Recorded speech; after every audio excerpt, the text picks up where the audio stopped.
धन्यवाद सभापति महोदय। हम करें बात दलीलों से तो रद्द होती है, उनके होठों की खामोशी भी सनद होती है। कुछ न कहने से भी छिन जाता है एजाज़े सुखन, जुल्म सहने से भी जालिम की मदद होती है। सभापति महोदय, मैं राष्ट्रपति के अभिभाषण पे अपने बात रखने के लिए खड़ा हुआ हूं।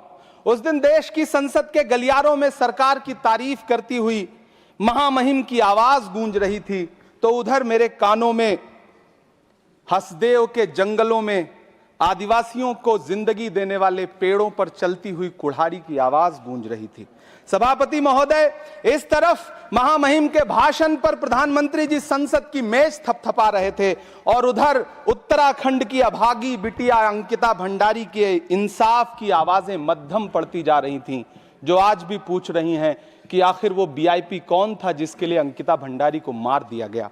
सभापति महोदय, इधर महामहिम सामाजिक न्याय की बात कर रही थीं और उधर उत्तराखंड के कोटद्वार में नफरती लोगों के खिलाफ एक बुजुर्ग को बचाने के लिए खड़ा हुआ दीपक, जो मोहब्बतों की रोशनी लेके खड़ा हुआ था, उसके खिलाफ कोटद्वार की पुलिस गंभीर धाराओं में एफआईआर दर्ज कर रही थी। और वो भी उस दिन हो रहा था जब उत्तराखंड के मुख्यमंत्री कोटद्वार में मौजूद थे।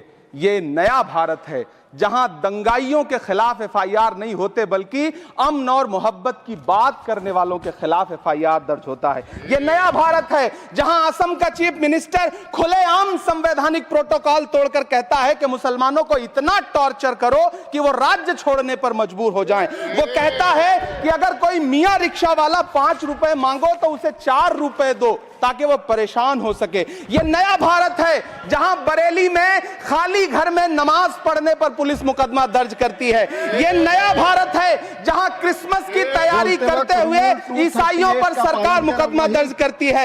ये नया भारत है जहां जम्मू कश्मीर में नीट का एग्जाम क्वालिफाई करने वाले 50 बच्चों में अगर 42 मुसलमान होते हैं तो फिर मेडिकल कॉलेज की मान्यता ही रद्द होती है और जश्न मनाया जाता है। महामहिम राष्ट्रपति का भाषण में सुन रहा था। सर, यह नया भारत है जहां मध्य प्रदेश के बैतूल में बच्चों के स्कूल बनवा रहे मोहम्मद नईम का घर स्कूल इसलिए तुड़वा दिया जाता है क्योंकि वो स्कूल बनवा रहे थे। ये नया भारत है जहां कोर्ट का स्टे होने के बावजूद बनारस की दाल मंडी में सैकड़ों दुकानें तोड़ी जा रही हैं क्योंकि रास्ता चौड़ा करना है।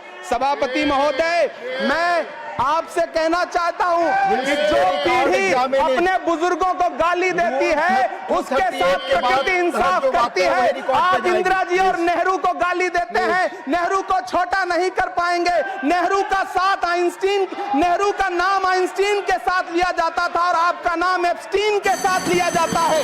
आपको ये बात समझनी पड़ेगी। सभापति महोदय, मुझे 1 मिनट बोलने दे, मुझे कंक्लूड करने दे।